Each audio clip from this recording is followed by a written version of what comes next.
بسم الله الرحمن الرحیم.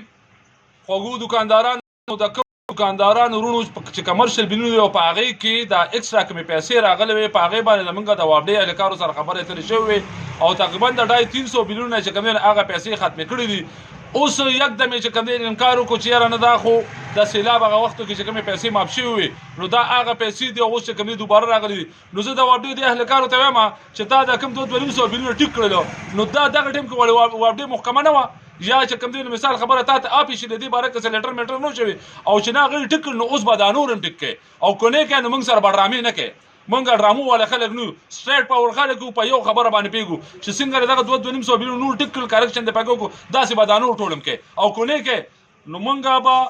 د دې ظلم او د دې بربریت خلاف دې چوک ته روزو دا چوک به ته مکمل بندو د هغې نه وړاندې چې کوم دی مثال خبره چې موږ هم مثال خبره په دې چغو سورو باندې او په دې احتجاجونو باندې مجبورویم ګین قسم درته هم